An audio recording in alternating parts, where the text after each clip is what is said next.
اور یہ جو میں بات کر رہا ہوں اس میں کسی قسم کی کوئی ایسی دو باتیں یا کوئی دو موقف یا دو ایسا نہیں ہے، نہیں حقیقت یہی ہے. میں تو جانتا ہوں، لیکن یہ سوال کرنے کا مقصد بیسکلی وہی جو ایک اسٹوپڈ انڈین میڈیا پھیلاتا ہے اور ان ساری چیزوں کو وہ لنک کرتا ہے، تو یہ مقصد صرف اس چیز کی کلیئرٹی تھی. اور آپ کے چونکہ منہ سے یہ بات آ گئی ہے تو اب میرا خیال ہے کہ کافی حد تک چیزیں کلیئر ہو گئی ہوں گی. انتخابی منشور کیا ہے طلبی آپ کی پارٹی کا؟ کیا ہے جو آپ سمجھتے ہیں کہ اس ملک کی عوام کو پاکستان مرکزی مسلم لیگ دے سکتی ہے جو باقی پولیٹیکل پارٹیز نے نہیں دیا؟ جی بہت اچھی بات ہے جی. دیکھیں انتخابی منشور تیار کرنے کے لیے تو ہر پارٹی زبردست لگی ہوئی ہے، وہ زمین و آسمان کے قلابے ملائے جاتے ہیں، یہ کر دیں گے وہ کر دیں گے فلاں کر دیں گے. ہم یہ سمجھتے ہیں کہ اس وقت پاکستان کے اندر منصوبہ بندیوں کی کوئی کمی نہیں، نہ ٹیلنٹ کی کوئی کمی ہے، نہ ذہانتوں کی کمی ہے، نہ اس طرح کی کسی چیز کی کوئی کمی نہیں ہے. اس وقت کمی کس بات کی ہے؟ اس وقت کمی جو ہے وہ پاکستان کا جو سیاسی منظرنامہ اس کے اندر شدید انتشار اور خلفشار اور سیاسی جماعتوں کے اندر جو ہے رسہ کشی. کوئی بھی حکومت آتی ہے تو اس حکومت کے لیے سب سے بڑا مسئلہ یہ ہوتا ہے کہ انہوں نے اپنی حکومت بچانا کیسے ہے، اور دوسرے لوگ لگے ہوتے ہیں کہ اس کی حکومت کو گرانا کیسے ہے. یہ رسہ کشی میں ہی یہ لیکن پھر اسی کا نام ہی سیاست ہے، سیاست تو یہی ہے. یعنی چند سال نہیں، سیاست تو ایسی ہے، لیکن سیاست یہاں میں یعنی اپنے مینیفیسٹو کی بات کرنا چاہ رہا ہوں کہ یعنی ہمارے ملک کی جو سب سے بڑی ٹریجڈی اور المیہ ہے کہ سیاست تو بالکل ہونی چاہیے، مگر سیاست وہ ہونی چاہیے جو عبادت والی سیاست ہے، جو خدا خوفی والی سیاست ہے، جو ایمانداری والی سیاست ہے، جو دیانتداری والی سیاست ہے. یہ تو آئیڈیلزم ہے نا، پریکٹیکلی اب ایسا کچھ ہوتا نظر نہیں آ رہا. یہ ہے کہ آئیڈیلزم کی طرف ہم نے جانا تو ہے نا، ہم نے اس کی طرف جو ہے سوال یہ ہے کہ ہم کتنی کوشش کر رہے ہیں بہتری پیدا کرنے کی. مجھے تھوڑا اگر موقع دیں، پلیز آپ زیادہ ٹائم لیں. میں یہ صرف عرض کرنا چاہتا ہوں کہ یعنی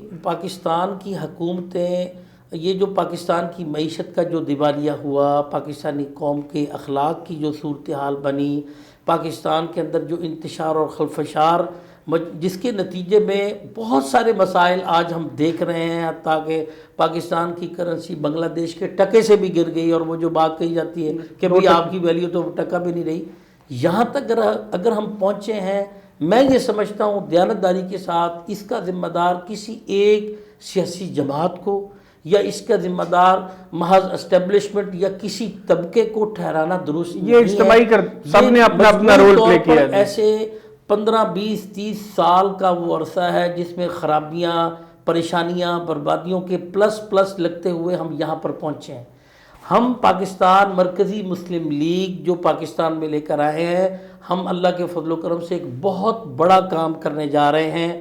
ہم کسی خوش فہمی میں مبتلا نہیں ہیں. ہم نے 70-80 سال کا پلان ترتیب دیا ہے. اس کے ابتدا میں اس وقت ہم پورے پاکستان کی تمام یونین کونسل لیول پر، گراس روٹ لیول پر جاتے ہوئے ہم یہ چاہتے ہیں کہ خدمت کا کام کیا جائے، لوگوں کے مسائل کو حل کیا جائے، اور لوگوں کے اندر برداشت اور رواداری کو پروموٹ کیا جائے، اور نیچے سے لے کر ہم بہت ہی محنت کے ساتھ، اہتمام کے ساتھ پاکستان کو ایک ایسی پولیٹیکل پارٹی دیں کہ جس کے اندر ہر قسم کا کوئی بھی مسلک ہو، مکتب ہو، ایون کہ مذہب ہو، وہ اپنے لیے سپیس محسوس کرے. یہ پارٹی، میں یہ ساری منشور کا حصہ سمجھتا ہوں یہ باتیں، یہ پارٹی محض ایک ریلیجیس پارٹی کے طور پر قطعاً نہ آئے، کیونکہ آج پاکستان کی پبلک جو ہے، ٹھیک ہے ریلیجیس پارٹیز اپنے آپ کو بڑا زبردست انداز سے پیش کرتی ہیں، مگر پبلک ان سے متاثر نہیں ہو سکی، وہ پبلک کا دل جیت نہیں سکے. ہمیں اس مطلب ہے ایسے آپ کہہ سکتے کہ جماعت اسلامی تو گریجولی ان کے ووٹ بینک میں کمی ہوئی، لیکن اگر آپ دیکھیں تو تحریک لبیک وہ بھی مذہب کی مطلب اس میں بہت زیادہ ایک ایلیمنٹ مذہب کا تھا، اس جماعت کی تحریک جو پبلک میں پاپولیرٹی تھی، اور اس کے بڑے ریزلٹس ملے ان کو. ٹی ایل پی نے، خادم حسین رضوی صاحب نے، اور ان کے بعد ان کے بیٹے سعد رضوی ہیں، انہوں نے بڑے اخلاص کے ساتھ اپنے جذبات پیش کیے ہیں، لوگوں کا دل بھی جیتا، اس میں کوئی شک نہیں، یہ بات آپ کی درست ہے. مگر میں اس سے یہ کہنا چاہتا ہوں کہ اس وقت پاکستان کے مسائل کا حل ایک ایسی قومی جماعت ہے جو پاکستانی قوم میں برداشت اور رواداری کی سیاست کرے، جو ایمانداری اور دیانتداری کو پروموٹ کرے، اور اس انداز سے نیچے سے لے کر اوپر تک ایسے معاملات ترتیب دے کہ جس کے ساتھ وہ اصل وجوہات کہ ہمارا ملک جن کا شکار ہوا ہے، تو اس کے لیے ہم نے باقاعدہ تعلیم میں، تربیت میں، معیشت میں، تجارت میں، اور یوتھ کے حوالے سے، اور فارن پالیسی کے حوالے سے، تعلقات کے حوالے سے، داخلہ پالیسی، خارجہ پالیسی کے حوالے سے ہم نے ایک پورا دستور اور منشور ترتیب دیا ہے، ان سارے معاملات کو مد نظر رکھتے ہوئے۔ اچھا طلعت بھائی، یہ باتیں مطلب سننے میں بھی بہت اچھی لگ رہی ہیں، لیکن پریکٹیکلی کس طریقے سے یہ چیزیں ممکن ہو پائیں گی، یا پاکستان مرکزی مسلم لیگ پریکٹیکلی یہ سب کچھ کیسے کر پائے گی جب پبلک میں آپ اتنے پاپولر نہیں ہیں، پبلک میں اس پارٹی کے وہ روٹس موجود نہیں ہیں جو کسی بھی پارٹی کو فلرش کرنے کے لیے، یا آپ یہی کہہ لیں کہ ایٹ لیسٹ اس پوزیشن میں آنے کے لیے چاہیے ہو جس میں آپ کہہ لیں کہ آپ ڈیسیجن میکنگ کا حصہ بن سکیں؟ نہیں یار، میں یہ سمجھتا ہوں، اگر آپ معذرت کرتے ہوئے، کہ ایسا نہیں ہے۔ پبلک میں پورے پاکستان کے کسی ایک صوبے کے، کسی ایک ڈسٹرکٹ کی، کسی ایک تحصیل میں جائیں اور ان سے پوچھیں کہ ان لوگوں کا پاکستان کی خدمت میں، کوئی شک نہیں ہے، سیلابوں میں، کوئی شک نہیں ہے، آپ لوگ سب سے آگے رہنے والے لوگوں کے اندر آپ لوگ شامل ہیں، اس میں تو کوئی دو رائے نہیں ہے، پر آپ لوگوں کو لوگوں نے اسی رول میں دیکھا ہوا ہے۔ ہم نے پالیٹکس میں آپ کا رول وہ نہیں رہا، مسئلہ تو سیاست میں کا آپ کو ہے۔ بتاؤں، اس سے پہلے ہم اس فیلڈ میں تھے نہیں۔ آپ نے سیاست میں جو خدمت کی بات کی اس پرسپیکٹو میں تو یہ بہت اچھی چیزیں ہیں، میں یہ کہہ رہا ہوں، لیکن سیاست سے خدمت آؤٹ ہو گئی نا۔ اس سے پہلے ہم نے سیاست پہ کام کیا نہیں پہلے بھائی، ہم سیاست کے میدان میں اترے ہی ہیں، ہم تو کوئی ایسا دعویٰ ہی نہیں کر رہے۔ ہم نے اس سے پہلے باقی اور سارے کام کیے اور ان میں ہم سرخرو ہوئے، کامیاب ہوئے۔ ابھی ہم سیاست کے میدان میں اترے ہیں، اللہ تعالیٰ ہمیں حکومت اور اختیار عطا فرمائے، اور جو کہ اللہ تعالیٰ کا وعدہ بھی ہے اور ہمارا یقین ہے کہ اللہ تعالیٰ ہمیں لازمی طور پر یہ عطا فرمائے گا، تو انشاءاللہ آپ سب لوگ، ساری دنیا اپنی آنکھوں سے دیکھے گی کہ یہ سادہ سے لوگ جن کو ہم سمجھتے تھے، انہوں نے ایک ایسا کام کیا ہے کہ وہی ملک ہے، وہی سب کچھ ہے، معیشت بھی ترقی کرنے لگی ہے، پاکستان کے مجموعی طور پر حالات بہتر ہونے لگے ہیں، میرا تو یقین ہے۔ طلعت ان سارے معاملات کے لیے ٹھیک ٹھاک پیسوں کی ضرورت ہے، آج سیاست بہت ایکسپینسو ہے۔ آپ کسی بھی صوبائی اسمبلی کا بھی اگر آپ نے الیکشن کنٹیسٹ کرنا ہے تو لاکھوں کی تو گیم نہیں ہے، اب یہ کروڑوں کے معاملات ہیں، گاڑیوں کے تیل بھی پورے نہیں ہوتے، تو فلاح کے لیے تو لوگ بہت فنڈ کرتے ہیں آپ کو، پالیٹکس میں اتنا ایکسپینس آپ کیسے بیئر کریں گے؟ آپ کے 532 غالباً امیدوار ہیں پورے ملک میں، تو 532 امیدواروں کو آپ کس طریقے سے ان کے الیکشنز کو مینیج کریں گے فائنینشلی؟ جی، یہ بڑی اہم ترین آپ کی بات ہے۔ دیکھیے، پاکستان کے اندر انتخابات میں پیسوں کا انداز اس طرح سے لایا گیا ہے کہ پیسوں کے ساتھ لوگوں کو جوڑ کر ان کا ووٹ، ان کی مرضی، ان کی یعنی جو ہے وہ اس طریقے سے خریدا جاتا ہے سارا۔ میں یہ سمجھتا ہوں کہ اگر آپ محنت کرتے ہیں، آپ پبلک میں جاتے ہیں، لوگوں سے آپ ملتے ہیں، گراس روٹ لیول پر آپ کی اپروچ ہے اچھے طریقے سے، تو اگر آپ کے پاس پیسے کم بھی ہیں تب بھی آپ الیکشن کنٹیسٹ کر سکتے ہیں، الیکشن میں جیت بھی سکتے ہیں۔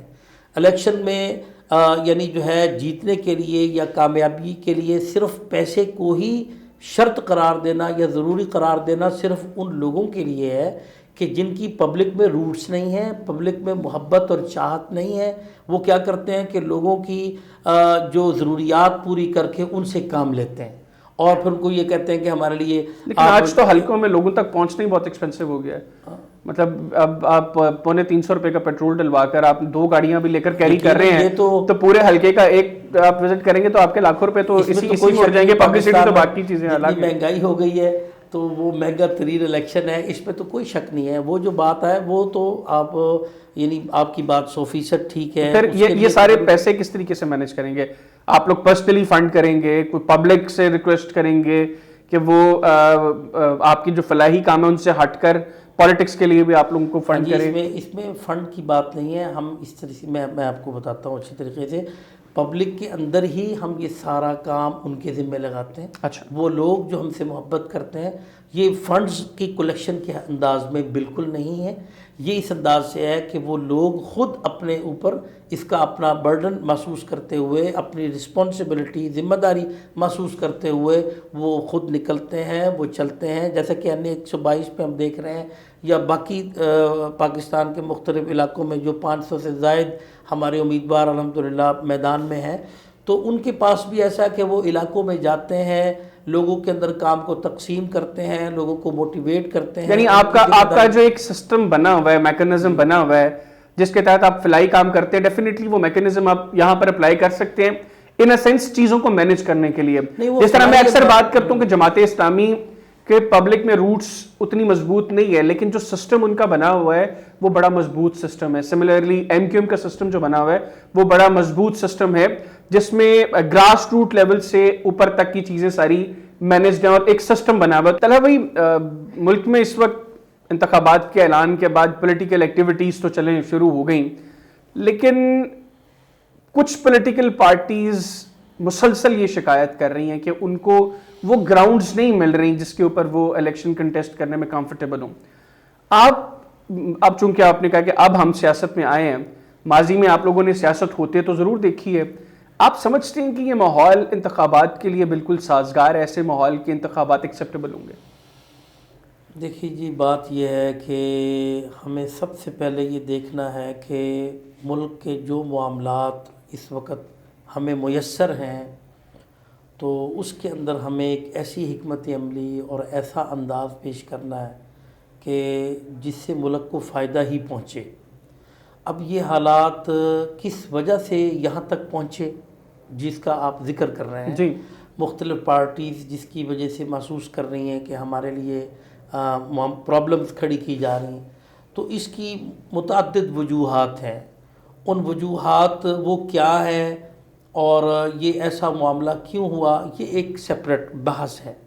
لیکن ہمیں یہ دیکھنا چاہیے کہ انتخابات کا ہونا ایک اچھی چیز ہے کہ جس کے ساتھ پاکستان کی پبلک کے اندر جو بے چینی بڑھ رہی تھی، اور خدا نہ خواستہ اگر وہ زیادہ بڑھتی تو وہ یعنی نقصان کی طرف جانے والا معاملہ ہوتا، منفی معاملہ ہوتا، تو اس کی بجائے انتخابات کا ہو جانا یہ بہت ہی خوش آئند ہے. تو میرا خیال ہے کہ جو بھی حالات جیسے میسر ہیں تو ان میسر حالات میں جو پارٹیز الیکشن کو کنٹیسٹ کر رہی ہیں، یہ بھی میں یہ سمجھتا ہوں کہ یہ ایک خوش آئند بات ہے، اور اسی کے پیش نظر ہم بھی الحمدللہ میدان میں موجود ہیں، کیونکہ سوچ کو ہمیشہ مثبت اور تعمیری رکھنا چاہیے. تو مثبت اور تعمیری سوچ تو ہمیں یہی کہتی ہے کہ جیسے بھی آپ کو حالات ملے ہیں آپ اس میں جو ہے اپنا مثبت اور اچھا کردار ادا کر جائیں. آپ کیا سمجھتے ہیں جو تحریک انصاف کی تجویز اور تائید کنندگان کی گرفتاریاں ہوئیں، پھر کاغذات نامزدگیاں ان کو جمع کرواتے ہوئے جو مشکلات کا سامنا ہوا، اسکروٹنی کے ٹائم جو پرابلمز ہوئیں، بڑی ان کی پولیٹیکل اپوننٹس جو ہیں وہ تو کنڈیم کر رہے ہیں کہ سیاست میں جب خاص طور پہ الیکشنز کا اعلان ہو گیا تو پھر یہ سب کچھ نہیں ہونا چاہیے. ان تمام چیزوں پر آپ کی پارٹی کا آفیشیل سٹانس کیا ہے؟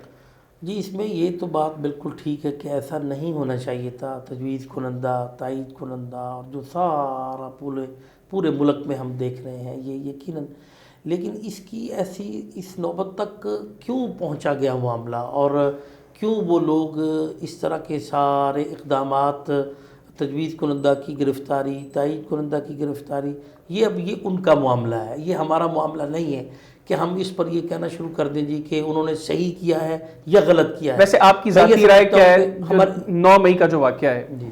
آپ کی ذاتی رائے کیا ہے؟ کیا جو 9 مئی کے واقعے میں ملوث کردار ہیں ان کو کسی بھی طرح سیاست میں کسی بھی کردار کے لیے ایلیجبل ہونا چاہیے؟ میرا خیال ہے کہ میں پھر اس کا وہی جواب دوں گا کہ ایلیجبل ہونا یا نہ ہونا یہ اسٹیٹ کا ایشو ہے. ہمارا میں یہ کہوں گا کہ 9 مئی میں کون سی پولیٹیکل پارٹی تھی یا نہیں تھی، مطلب مختلف لوگوں کا، ہماری ریاست کے لوگوں کا ایک موقف ہے، پارٹی کے لوگوں کا ایک موقف ہے، وہ موقف صحیح ہے غلط ہے یہ الگ ایشو ہے. مگر ایک بات میں ضرور کہوں گا کہ 9 مئی کو پاکستان کی فوج پر جو کچھ ہوا وہ نہیں ہونا چاہیے. نہیں ہونا چاہیے. مطلب آپ کنڈیم کرتے ہیں پاکستان کی جو فوج ہے، کسی بھی ملک کی فوج اس کا دفاعی ادارہ ہے.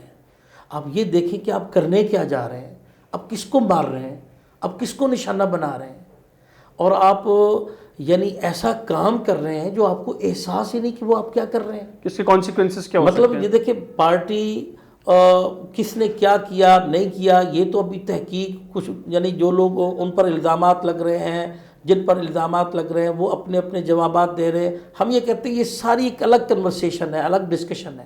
سوال یہ ہے کہ کیا فوج پر ایسے ہوا کہ نہیں. اب وہ جس نے بھی کیا ہے، جو بھی ہوا ہے، لیکن بہرحال یہ ہوا ہے اور فوج کے ساتھ ہوا ہے، ملک کے دفاعی ادارے کے ساتھ ہوا ہے. یہ دفاعی ادارہ ہے جس نے آپ کے ملک کا تحفظ کرنا ہے، جو سارے بڑے بڑے ملک کے دشمنوں کو روک کر یہ دفاعی ادارہ بیٹھا ہے. تو ہمیں یعنی حکمت عملی بناتے وقت یہ ضرور سوچنا چاہیے کہ فوج پر تو نہیں ہم زد ڈال رہے، اور ہمارا جو دفاعی ادارہ، دفاعی ادارے کے لیے تو ہر ایک کی محبت، چاہت اور ساتھ اور تعاون یہ تو انتہائی اہم اہمیت کا حامل ہوتا ہے. میں صرف یہاں پر یہ کہوں گا کہ یہ جو 9 مئی کے جو واقعات ہوئے ہیں یہ نہیں ہونے چاہیے تھے. اچھا، آپ کتنی سیٹس پر پر امید ہیں ریئلسٹک گراؤنڈز پہ؟ آپ کیا سمجھتے ہیں 532 میں سے قومی اسمبلی کی کتنی نشستوں پر آپ کے امیدوار کامیاب ہو سکتی ہیں، ایسی پوزیشن میں ہیں، اور صوبائی اسمبلی کی؟ دیکھیے جی، ہم کسی خوش فہمی میں مبتلا نہیں ہیں. میں مجموعی طور پر تو پورے پاکستان میں جو ہمارے 500 سے زائد امیدوار کھڑے ہیں الحمدللہ، میں 100% اس کے حق میں ہوں. ان کو اپنے اپنے حلقوں میں محنت کرنی چاہیے اور بہت زیادہ اہتمام کرنا چاہیے. تو لیکن ہم بالکل ابھی ابتدا میں ہیں، اور انشاءاللہ اللہ تعالیٰ سے ہم بہت امید اور یقین رکھتے ہیں کہ اللہ تعالیٰ ہمیں کامیابی دے گا. تو لا محالہ نیچرلی طور پر جو چند اہم سیٹس ہیں ان پر فوکس زیادہ ہوگا. باقی سیٹس پر بھی فوکس ہے، باقی بھی ہمارے بھائیوں کی محنتیں ہیں اور ان کی بھرپور حوصلہ افزائی ہونی چاہیے. لیکن یہ چند سیٹس ایسی ہیں کہ جن پر فوکس زیادہ ہوگا، اور انشاءاللہ امید ہے کہ وہ چند سیٹس لاہور سے ہیں. ہاں جی ہاں، ان میں سے لاہور سے بھی ہے، کراچی سے ہے، 3 سیٹس گجرانوالہ سے ہیں. گجرانوالہ سے ہمارے ڈاکٹر مزمل اقبال ہاشمی ہیں، لاہور میں حافظ عبدالرؤف صاحب ہیں، لاہور میں خالد مسعود سندھو صاحب جو پاکستان مرکزی مسلم لیگ کے پریزیڈنٹ ہیں، کراچی میں ہمارے فیصل ندیم ہیں. تو یہ سب ہمارے بھائی، ہمارے دوست. تو انشاءاللہ یہ امید ہے کہ یہ سیٹس ان پر فوکس زیادہ ہے انشاءاللہ. بالکل ٹھیک.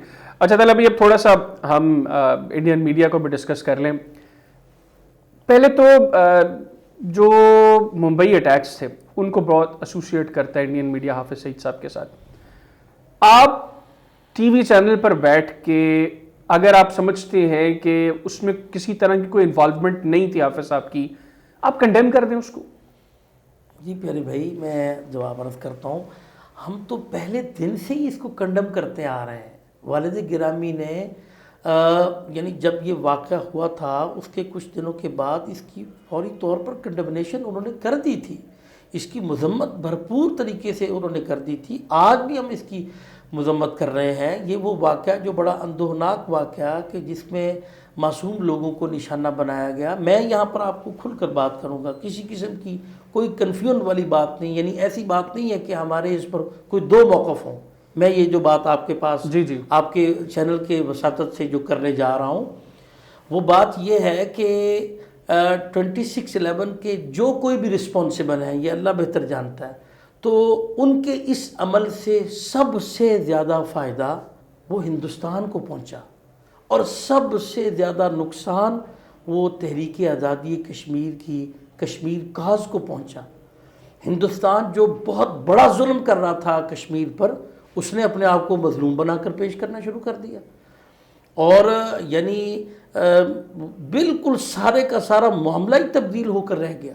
اور آپ دیکھیں کہ پوری دنیا کے اندر اس واقعے کے بعد جو کشمیر کاز ہے اس کو نقصان پہنچا ہے. تحریک آزادی کشمیر کے لیے جو پوری دنیا میں جو لوگ تھے وہ ان کو یعنی وہ پریشان ہوئے. آپ خود پاکستان میں دیکھیے کہ ہم لوگ بھی یعنی پاکستان میں جب کشمیر ڈے آتا ہے تو پوری قوم ہی کی طرح ہم بھی کشمیر ڈے بناتے ہیں، اور کشمیر پر بڑی زبردست پاکستانی قوم میں ایک اویئرنیس دی گئی، سارے کا سارا معاملہ ہوا. تو ہم لوگوں کے ساتھ کیا بنا آپ یہ دیکھیے. میرے والد صاحب ابھی تک قید میں پڑے ہوئے ہیں، بڑے اچھے اچھے خیر کے کام ہیں وہ سارے کے سارے روک دیے گئے، اور ہندوستان کا ایک جھوٹا پروپیگنڈا اس انداز سے اس کو بڑھایا گیا چلایا گیا. وہ جیسے پکوان پکا کے پھر اس کا نزلہ پاکستان پر گرایا گیا. تو ہمارے طرف ہمارے ملک نے بھی، یعنی ہمارے ریاست کی جو مرضی کہہ لیں، کمزوری کہہ لیں یا جو بھی ہے، تو ہندوستان کے اس جھوٹے پروپیگنڈے کا جو نزلہ تھا وہ یہ گرا کہ ہمارے سارے پروجیکٹس، وہ بڑے اچھے کام خیر کے کام ساری دنیا آ کر دیکھتی تھی، اور وہ جانتی تھی کہ ہمارا پاکستان کے اندر ہمارے دن اور راتیں، ہماری صبحیں اور شام میں، ہمارے ہفتے مہینے سال ساری دنیا کے سامنے واضح تھے، وہ سارے روک دیے گئے. اب دیکھیے کہ والد گرامی ابھی تک وہ نظر بندی میں چل رہے ہیں، جبکہ یہ 100% ایک غلط پروپیگنڈا تھا، جھوٹا پروپیگنڈا تھا. مثال کے طور پر جو اس وقت کے انٹیریئر منسٹر تھے پاکستان کے، رحمان ملک صاحب، ٹھیک ہے، ان سے یہ کہا گیا کہ آپ پاکستان کے وزیر داخلہ ہیں، آپ اس کی ساری انویسٹیگیشن کریں اور کورٹ میں بتائیے کہ حافظ محمد سعید کی انوالومنٹ ہے یا نہیں. تو انہوں نے جو پورا پروسیس، جو پروسیجر بنتا ہے انٹیریئر منسٹر کا، ان کی انٹیریئر منسٹری کا، تو وہ انہوں نے پورا کیا، اور انہوں نے عدالت کے اندر یہ بیان دیا کہ کوئی ایک سنگل ایویڈنس ایسا نہیں مل سکا کہ جس سے یہ کہا جائے کہ حافظ محمد سعید کی انوالومنٹ اس کے اندر ہے. تو یہ ایک سارے کا سارا وہ جھوٹا پروپیگنڈا وہ چلا، اور اس کے نتیجے میں میرا یہ موقف ہے، اور میں یہ سمجھتا ہوں کسی کا یہ ہو یا نہ ہو، لیکن میں اس کی بالکل میں پوری اس سے ذمہ داری سے یہ بات کہوں گا کہ اس واقعے سے، اس وقوعے سے سب سے زیادہ نقصان کشمیر کاز کو پہنچا. تحریک آزادی کشمیر جو مظلوم کشمیریوں کی ایک بڑی زبردست جدوجہد تھی، اس کو نقصان پہنچا، اور ہندوستان کو فائدہ پہنچا، کیونکہ اس نے وہ جو اتنا بڑا ظلم کر رہا تھا وہ اس نے دنیا میں اپنے آپ کو مظلوم بنا کر پیش کرنا شروع کر. پھر آپ یہ دیکھیے کہ اس کا نتیجہ یہ بھی نکلا کہ پاکستان کو انہوں نے مزید نقصان پہنچانے کے سلسلے، حتیٰ کہ ہمارے گھر پہ بھی اٹیک ہوا، جوہر ٹاؤن میں بلاسٹ ہوا. پھر آپ یہ دیکھیے کہ اس کی تحقیقاتی رپورٹس بھی ساری آئیں، اس میں پیچھے پتہ چلا کہ ہندوستان اس میں انوالو تھا. تو یہ سارے کے سارے اس طرح کے معاملات ہیں. ہم تو اس دن سے ہی آج تک اس کی مذمت کرتے ہیں. آپ پرسنلی بھی سمجھتے ہیں کہ جو آپ کے گھر کے قریب دھماکہ ہوا اس میں بھارت انوالو تھا؟ یقیناً جو ہمارے ادارے جو رپورٹس پیش کرتے ہیں، اور بالکل وہ ویلڈ رپورٹ ہیں الحمدللہ. اچھا مجھے یہ بتائیے گا طلبی، بھارت کو مسئلہ کیا ہے حافظ صاحب سے؟ وہاں پہ فلمیں بنتی ہیں حافظ صاحب کے اوپر، فلموں کے اندر حافظ صاحب کو وہ انڈیا بھی لے جاتے ہیں، انڈین میڈیا وہ ہر چیز انڈیا میں کچھ بھی ہو وہ اس کا الزام پاکستان اور حافظ صاحب پہ ڈال دیتا ہے. ایون کہ وہاں پہ کسی کا پیٹ کسی سینئر بندے خراب ہو جائے، وہ کہتے ہیں اس کے پیچھے بھی ضرور پاکستان کا ہاتھ ہے، یہ بھی پاکستان سے بیٹھ کے حافظ صاحب نے کروایا یہاں پہ. نہیں، میں دیکھیے اس میں حافظ محمد سعید حافظہ اللہ میرے والد محترم کا جو سب سے بڑا جرم ہے، میں آپ واضح طور پر بتا دوں، وہ یہ ہے کہ انہوں نے کشمیر پر ہندوستان کے ایک ناجائز قبضے کو دنیا کے سامنے کھلے عام واضح کیا ہے. ساری دنیا کے سامنے، پاکستان کی پبلک کے سامنے، یعنی سب سے زیادہ محنت ان کی پاکستان کی اندر یہ ہوئی ہے کہ پبلک میں انہوں نے جا کے شاندار کشمیر پر ایک مضبوط آواز بلند کی ہے. اور میں یہ سمجھتا ہوں کہ اور وہ آواز صرف آواز کی حد تک انہوں نے بلند کی، اور یہ بتایا کہ پاکستان کی حفاظت کے لیے کہ یہ پاکستان کے لیے کشمیر کتنا اہم ہے. قائد اعظم محمد علی جناح نے بھی یہ بات کی تھی کہ کشمیر تو از جگلر وین آف پاکستان، کشمیر پاکستان کی شاہ رگ ہے. یہ کتنی اہم ترین بات تھی. تو میرے والد کا سچ میں آپ کو بتاؤں اگر کوئی جرم ہے تو یہ جرم ہے. اس کے علاوہ میرے نزدیک کوئی ایسی جو الزامات لگائے جاتے ہیں یہ سارے کے سارے جھوٹے اور منفی. تو جو حافظ صاحب پہ فلمیں بنتی ہیں، آپ نے بھی وہ کلپس تو دیکھے ہی ہوں گے ان کے. آپ کو پتہ ہے انڈیا کی جو کیا صورتحال ہے، ان کے وہ دیکھ کے ہنسی آتی ہے. انڈیا کے لوگ یقین کریں ہڑبونگ مچا لیتے ہیں، اور پھر ایک ایسا انداز اپناتے ہیں پاگلوں کی طرح، نان سینس یوز لیس ایلیگیشنز لگاتے آتے ہیں. یہ انڈیا کی بہت بڑی ٹریجڈی ہے. پاکستان کے ساتھ سارے مسائل کو برباد کیا ہی ان کی اس بیمار ذہنیت نے. تو وہ یہ دیکھتی نہیں ہے ریئلٹیز کو, حقائق کو کہ حقائق ہے کیا. بالکل ٹھیک. اچھا طلحہ بھائی, ان کیس آپ کی پارٹی کچھ سیٹس جیتنے میں کامیاب ہو جاتی ہے, آپ کسی بھی جو بھی حکومت میں جماعت ہے آپ اس کے ساتھ کولیشن میں ہیں, حافظ طلحہ جو ہے وہ ملک کا فارن منسٹر ہے, انڈیا کے ساتھ اب کیسے تعلقات کے خواہش مند ہوں گے؟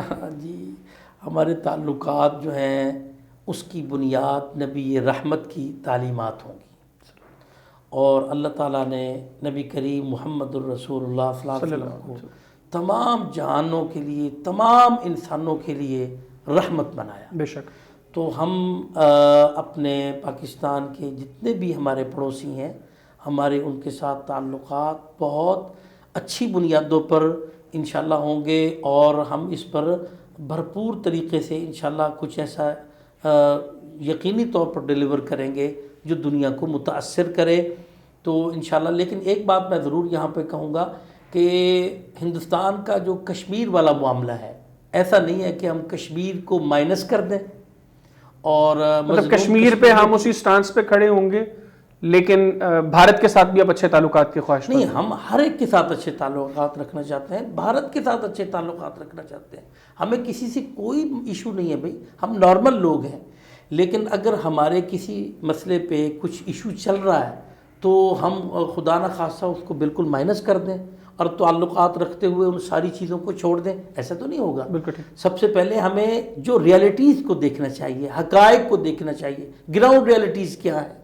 تو ان حقائق کو سامنے رکھتے ہوئے ہم دیکھیں, عام میں عموم میں یہ سمجھتا ہوں کہ ہندوستان کے ساتھ ہمارے تعلقات اچھے ہونے چاہیے. آج بھی میں یہ کہوں گا, اور جتنے تعلقات جس حد تک اچھے ہو سکتے ہیں وہ اچھے ہونے چاہیے. لیکن آپ تو اچھے تعلق رکھنے کی کوشش کریں. اگر اگلا شخص آپ کو نقصان پہنچانے سے باز نہ آئے تو پھر کیا آپ پھر بھی یہ انداز اختیار کریں گے؟ تو یہ پروسیس چاہیے کہ جیسا منہ ویسی چپیٹ ہونی چاہیے. آپ کو خلوص دل کے ساتھ اپنے آپ کو پیش کرنا, لیکن جہاں آپ کو نقصان پہنچانے کی کوشش ہو وہاں آپ نے اپنا دفاع کرنا ہے, اور نبی رحمت کی تعلیمات وہاں پر آپ کو اپنے دفاع کا حق دیتے ہیں. یہ بالکل ایسے سمجھ لینا, انڈیا پاکستان پر ہم بحث کرنے کی بجائے ایک گھر کو لے لیں, اس کا ساتھ دوسرا گھر ہے, تیسرا گھر ہے, چوتھا گھر ہے. آپ اپنے تمام پڑوسیوں سے اچھے تعلقات کیے ہوں, لیکن کوئی ایک پڑوسی آپ کو کسی وقت پریشان بھی کرتا ہے, آپ اس سے بھی اچھا تعلق ہی رکھتے ہیں. لیکن اگر وہ کسی جگہ پر آپ کو تکلیف دیتا ہے تو آپ کا اتنا حق تو بنتا ہے کہ آپ اپنی حفاظت کر سکیں. بالکل ٹھیک. اب سب مختصراً آخر میں یہ حافظ صاحب کی جو حوالگی کا مطالبہ ہے انڈیا پر, اس پر آپ کو کیا موقف ہے؟ میں تو جی یہ انتہائی نان سینس اور یوز لیس قسم کا بیہودہ مطالبہ ہے. تو یہ مطالبہ میں نہیں سمجھتا کہ والد صاحب کے حوالے سے, بلکہ اس مطالبے کا وہ پاکستان کو اپنا باج گزار بنا کے دکھانا چاہتے ہیں دنیا میں. یہ بدتمیزی کر رہے ہیں پاکستان کے ساتھ, یہ بتانا چاہتے ہیں کہ پاکستان کی تو کوئی ویلیو نہیں ہے, پاکستان کی کوئی حیثیت نہیں ہے. ہندوستان اب اپنے آپ کو بہت بڑا اونچا سمجھنے لگ گیا ہے, پاکستان کو بہت ہلکا بنا کے یہ اس انداز کی وہ لینگویج کر رہے ہیں.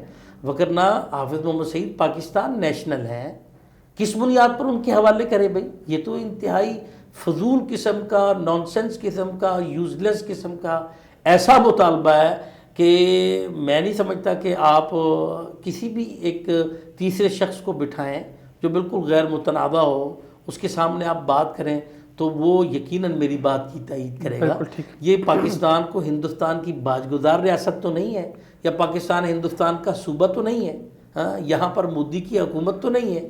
یہ پاکستان ایک آزاد ساورن کنٹری ہے. تو یہاں پر اس طرح کا یہ ان کا طوفان بدتمیزی ہے. جیسے میں نے پہلے بھی عرض کیا کہ وہ معاملات کو, حقائق کو دیکھتے نہیں ہیں, ہڑبونگ مچا دیتے ہیں, نان سینس اپنا پروپیگنڈا وہ چلاتے ہیں اور پھر چلاتے جاتے ہیں اور پاگلوں کی طرح وہ باتیں کرتے ہیں. اس کے علاوہ اس کی کوئی حیثیت. بالکل, بہت شکریہ طلحہ بھائی, آپ نے پروگرام کے لیے خصوصی طور پر وقت نکالا. ناظرین, طلحہ بھائی کی گفتگو آپ نے سنی. ہم امید کرتے ہیں کہ جو باتیں انہوں نے پروگرام میں کی پاکستان کی پروگریس کے لیے, پاکستان میں عوام کی فلاح اور بہبود کے لیے, اگر ان کو موقع ملے تو یہ پریکٹیکلی بھی عملی طور پر وہ تمام کام کرنے میں کامیابی ہوں. اس دعا کے ساتھ مجھے اور میری ٹیم کو اجازت دیجیے. اللہ حافظ. پاکستان زندہ باد.